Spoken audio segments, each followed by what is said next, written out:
a Organização Mundial de Saúde, 3% de toda a população brasileira com mais de 15 anos é alcoólatra.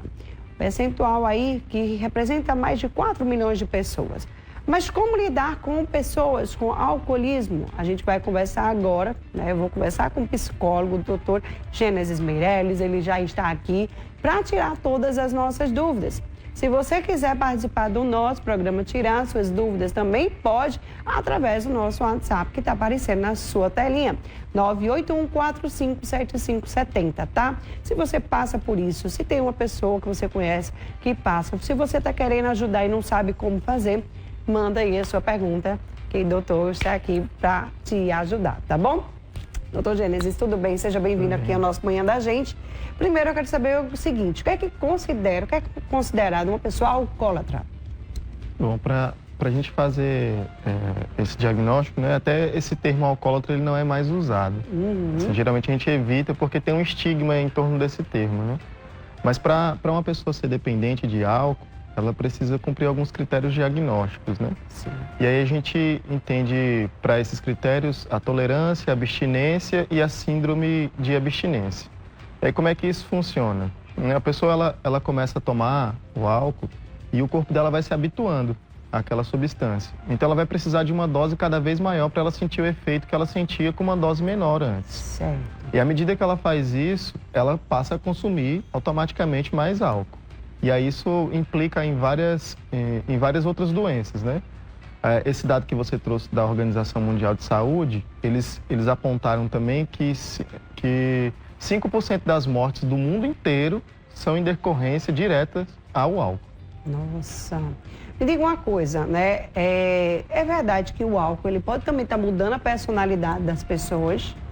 Bom, a dependência do álcool ela pode causar algumas alterações sensperceptivas. Isso significa o quê?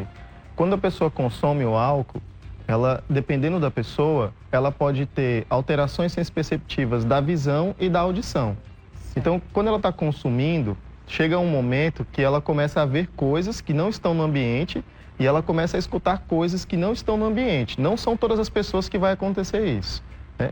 Mas essas alterações sensperceptivas são muitas vezes entendidas pelas pessoas que estão ao redor como se fosse algo inventado por aquela pessoa. Sim. Mas na verdade não é. Ela realmente escuta alguém falando com ela, xingando, ameaçando, fazendo alguma coisa e ela tenta se comunicar com essa voz que ela está escutando.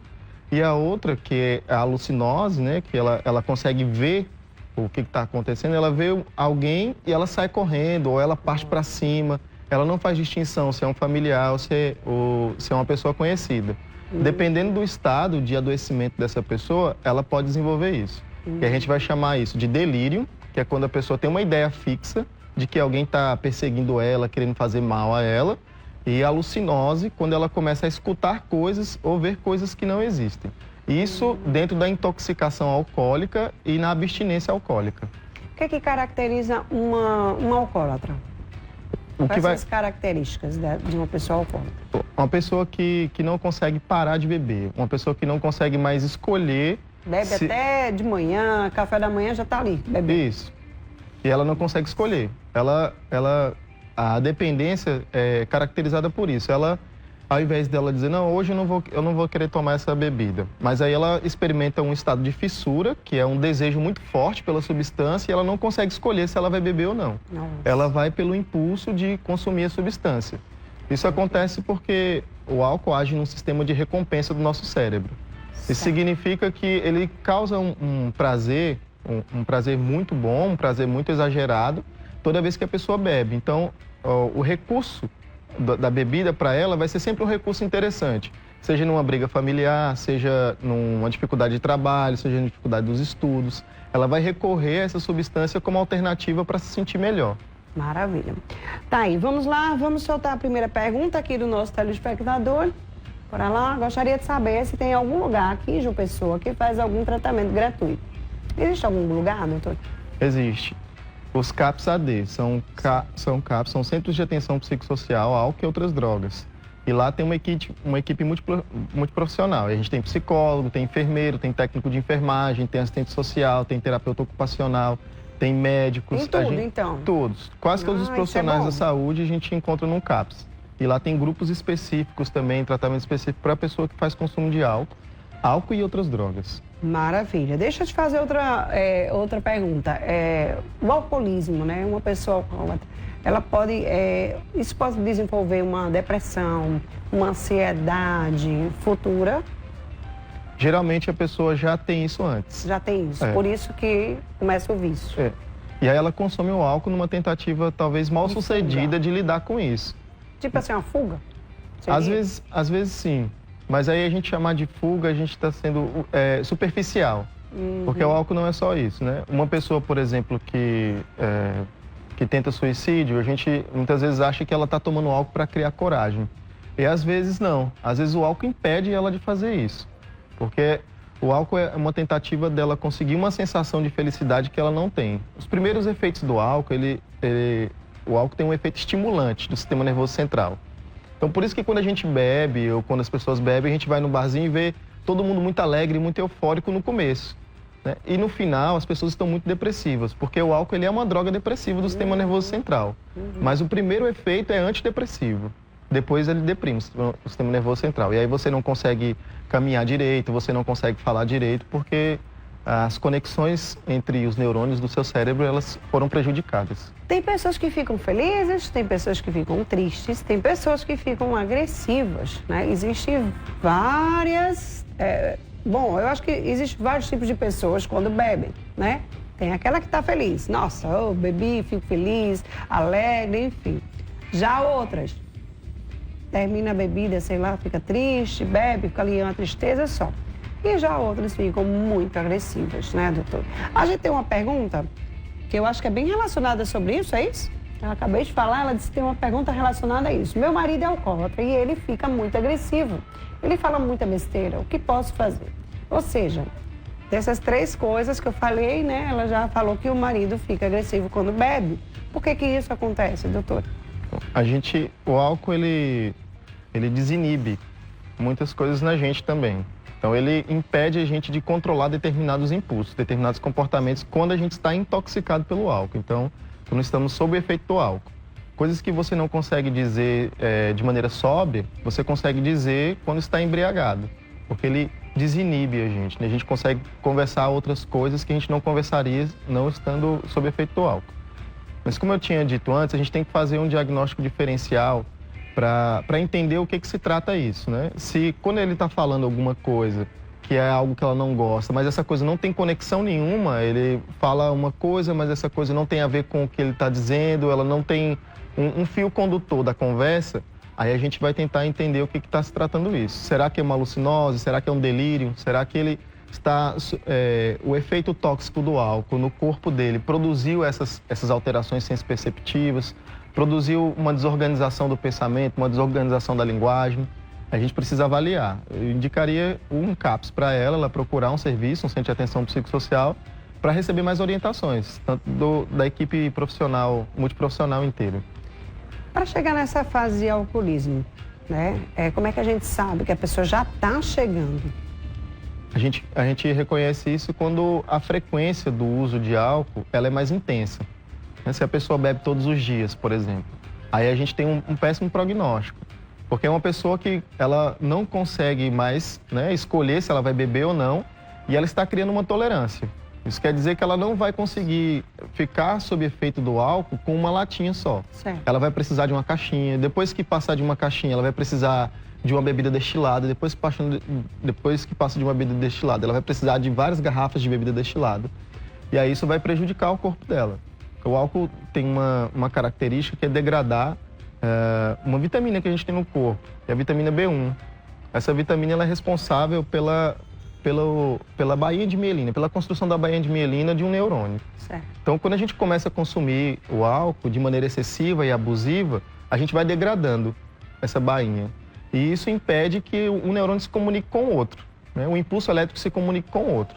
No impedimento dessa comunicação, a gente tem essas alterações que eu mencionei antes, as alterações sensperceptivas. Deixa eu te fazer uma pergunta. Quantas pessoas são atendidas no CAPS, lá por dia, assim? Muita gente? Por dia, a gente tá atendendo bastante gente, porque alguns CAPS daqui de João Pessoa, eles estão passando por reforma, então a maioria do pessoal está indo para lá. A população AD, a população que faz uso de álcool e outras substâncias. Então a gente atende em média lá 60 pessoas por dia. Vamos lá, tem mais perguntas, gente. Vamos soltar as perguntas do pessoal? Bora lá. Uma pessoa que bebe todos os domingos tem tendência a ser alcoólatra? Essa pessoa só bebe nos domingos. E aí? Ela tem tendência a ser alcoólatra? Uma pessoa que só bebe nos domingos? Aí a gente tem que ver, tem que avaliar a quantidade de bebida que ela está bebendo durante todos os domingos. É. Porque ela pode ser uma pessoa que abusa do álcool nos finais de semana. Mas aí se ela bebe 2 caixinhas de cerveja, ela bebe 2 garrafas de destilado, né? Aí a gente pode entender isso como um consumo abusivo. Certo. Que tem um potencial para o desenvolvimento de uma dependência. Certo, tudo certo. Tem mais pergunta, né, Jai? Bora soltando as perguntas, quando não tiver mais nenhuma, tu me avisa. Bora lá. Como a gente faz para chegar a esse CAPS? Tem que ir para a unidade de saúde para depois ir para o CAPS ou já pode ir direto para o CAPS? Ou tem que fazer um atendimento, não sei, se vocês fazem uma triagem, vocês atendem por telefone, marca o dia, como é? Ou pode chegar lá? Pode chegar. Pode chegar. O CAPS é um serviço de portas abertas. Certo. Onde é que fica o CAPS? Fica em Tambaúzinho, na rua Safa Said, 236. Certo. Ele é um serviço de portas abertas. Então, qualquer pessoa que precisar da assistência pode ir direto para lá. E lá ela vai ser recebida pela recepcionista, depois por um profissional que vai orientar ela como ela faz para ter acesso ao serviço. Mas não precisa de encaminhamento, não precisa ir no PSF, pode ir direto para lá. Que o próprio CAPS vai fazer a comunicação ao PSF que essa pessoa está lá. Porque o CAPS é um serviço de base comunitária, então ele não funciona sozinho. Se tem uma pessoa que está no PSF, aí a gente vai ligar para esse PSF, vai procurar informações sobre essa pessoa e entender o que a gente pode fazer junto com o PSF. E aí o agente de saúde vai na casa da pessoa, vai perguntar se ela está indo para o CAPS, vai perguntar se está precisando de medicação. Se ela estiver precisando de medicação, ela comunica a gente. O médico do CAPS, ele faz um relatório, ele faz uma ficha para que a pessoa pegue a medicação no CDMEX ou pegue a medicação em outro lugar, num serviço público de distribuição de medicações. Muito bem. Agora, eu sei que a gente teve várias perguntas, né? Mas tem muitas famílias que ficam no desespero. Como eu faço, meu Deus, para ajudar, sei lá, meu filho, meu marido ou minha esposa, enfim. Como que eu faço para ajudar essa pessoa? Eu não sei mais o que fazer. Tá descontrolado, bebe todo dia, de manhã, de tarde, de noite. Às vezes fica agressivo demais ou depressivo, enfim. Como que as famílias, elas podem estar ajudando essas pessoas, né, a melhorar, amenizar a situação, de repente? O que é que elas podem fazer? A primeira coisa que uma família pode fazer é procurar ajuda profissional. Porque a dependência do álcool, né, o alcoolismo, ele vai ser tratado como uma doença. Pelo CID, pelo DSM, por esses manuais diagnósticos. Então, a família procurar orientação de profissionais para saber e entender o que está acontecendo. Porque às vezes a pessoa ela pode ficar agressiva, mas essa agressividade que ela está apresentando talvez não seja do alcoolismo, seja já de outras questões. E aí a gente precisa entender o que é aquela substância para a vida daquela pessoa. Qual é o tipo de uso que aquela pessoa faz daquela substância. Nós temos vários tipos de uso. Às vezes as pessoas vão para um barzinho depois do trabalho, as pessoas vão comemorar depois que passam na faculdade ou depois que terminam a faculdade. Tem um lugar de comemoração, de lazer. E a pessoa que está dependente do álcool, a gente precisa entender que tipo de lugar é esse que ela colocou aquela substância. E aí, para a gente entender isso, a gente precisa conhecer a vida da pessoa, precisa conversar com ela, entender qual é o lugar dela na família também, se ela tem um lugar na família ou se ela não tem. Acho que a família poderia ajudar se aproximando, né? Porque quando a gente adoece, a gente precisa de cuidado. A gente não precisa de afastamento. A gente precisa mais de união da família, chegar junto, perguntar o que está acontecendo e tentar oferecer alguma coisa no lugar da exclusão, no lugar do preconceito, no lugar do estigma que a pessoa que faz consumo do álcool tem, né, para a população em geral. Gente, conheço uma pessoa que ele era chato pra caramba. Ele bebia muito, acho que ele bebia todos os dias. E aí, às vezes a gente tava num restaurante e tal, ou num bar, ou um barzinho, um restaurante, algum canto assim, e chegava, e sentava na mesa. Nem era nem convidado para mesa, mas sentava na mesa, começava a conversar um monte de besteira. E você tem que ter, né, jogo de cintura para poder ficar escutando, né? Enfim, existe muita gente desse tipo. Agora, até que ponto, né, chegar ao extremo? O ápice, né, e aí a pessoa dizer, eu não aguento mais, eu preciso internar essa pessoa, senão ele vai morrer, né? E aí, doutor, o que a gente pode fazer, né? Graças a Deus, lá na minha casa ninguém bebe, assim, ninguém bebe, na verdade, quando bebe é socialmente, mas tem pessoas que passam do limite. Tem hora que você diz assim, ou dá uma freada, ou essa pessoa vai morrer. E aí, como fazer para ajudar? Internar seria a solução? Isso quando se trata de uma questão de intoxicação, o CAPS ele tem um acolhimento 24 horas, que é um acolhimento para fazer essa desintoxicação. Então a pessoa pode ficar lá até 14 dias para conseguir controlar isso.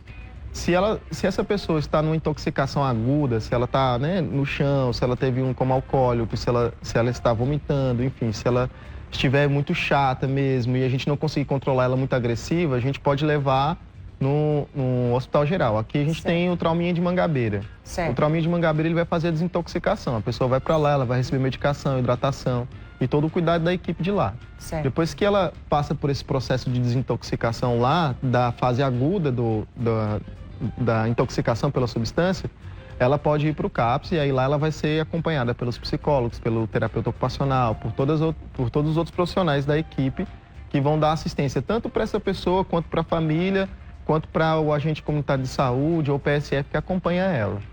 Minha gente, o vício, a bebida é horrível. É uma droga, assim, péssima. Então, assim, vamos deixar um recado para esse povo. Você que está aí como psicólogo, né? E a gente sabe que tem muitos homens, principalmente. Tem mulheres também. Mas eu não sei se o índice é maior nos homens ou nas mulheres. É maior nos homens, mas né? O consumo pelas mulheres tem aumentado. Tem aumentado bastante também. Acho que uma coisa interessante disso, da intoxicação que você perguntou, Sim. que existe tanto a tolerância, né, que é quando a gente precisa de muito álcool para a gente sentir o efeito que a gente sentia antes com uma dose pequena, Sim. mas quando a gente para de usar, a gente tem uma coisa contrária. A gente tem a sensibilização. Certo. E aí a sensibilização àquela substância, ao álcool ou qualquer outro tipo de substância, tem sido apontada como um dos principais fatores para overdoses acidentais. Isso significa que se uma pessoa bebe já há 30 anos, 20 anos, 5 anos e ela para abruptamente de beber e ela começa a tomar as medicações para ajudar ela nas questões do sofrimento da abstinência, e ela volta a beber a mesma quantidade que ela bebia antes de ter parado, ela pode sofrer uma convulsão.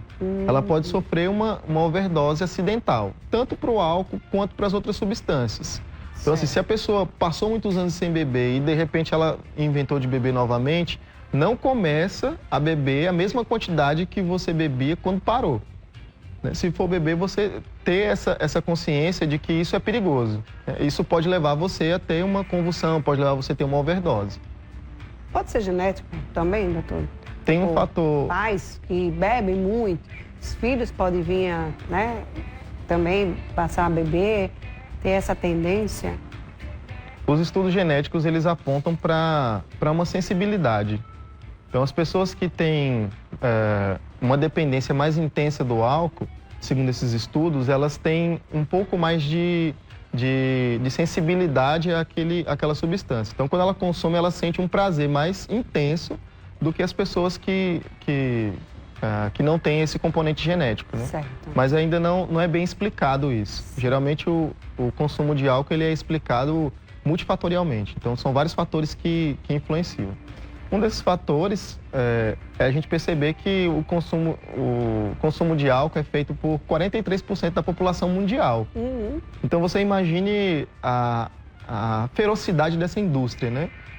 Quase metade da população mundial faz consumo de álcool. Então tem muito interesse de você divulgar propaganda, de você desenvolver bebidas novas, de você fazer uma garrafa mais bonita, de você começar a fazer um fetiche com aquele produto, para que a pessoa ache interessante e ela consuma. Então, assim, são vários fatores. Não dá para a gente pegar um só e dizer, eu bebo por conta disso, né? A gente adoece coletivamente, mas a gente também encontra saúde com propostas coletivas também. Maravilha, viu, gente? Acho que deve ser... Olha, não é nada bom você ficar bêbado, embriagado, passando mal, vomitando. Horrível. ou sei lá, ter esse vício todo dia, tá bebendo, menino, não sei como é que esse povo aguenta. E o fígado, né? Onde é que vai esse fígado, Jesus? Enfim, bora lá deixar mais uma vez, né? Aqui só o endereço do CAPS. O atendimento é de quando até quando? É a semana inteira, final de semana também, tem horários? Lá funciona 24 horas, certo. Todos os dias, inclusive finais de semana, direto. 24 horas, sim. 24 horas, Fecha direto. Não? Fecha não. É só mudando turno. É. Mas aí fica na rua Todos Safa os Saí, de Abel da Cunha, número 326, em Tambalzinho. Em Tambalzinho, né? Pronto, então, gente, quem quiser procura o CAPS. Qualquer coisa, coloca na internet aí, né? CAPS, João Pessoa, que vocês vão achar o endereço tudo certinho, tudo bem direitinho. Se você está em casa, aí nos assistindo agora, tá precisando de ajuda, corre, vai no CAPS, que lá você vai ter melhor atendimento, não é possível para você se recuperar do álcool. Pelo amor de Deus, vá-se embora, porque não é brincadeira não, viu? Brincadeira nenhuma. Obrigada, doutor, muito obrigada pela sua participação aqui no nosso Manhã da Gente, obrigada aí, né, por ter deixado aqui tirar as dúvidas, né, dos nossos telespectadores, tá bom? Obrigada. E você que participou, obrigada a você também pela sua pergunta, tá, gente? Desculpa aí aos que mandaram pergunta e não deu tempo a gente perguntar, infelizmente nosso tempo é bem rapidinho. Vamos a um pequeno intervalo, já já eu volto com um novo assunto para vocês, tá bom? Já já.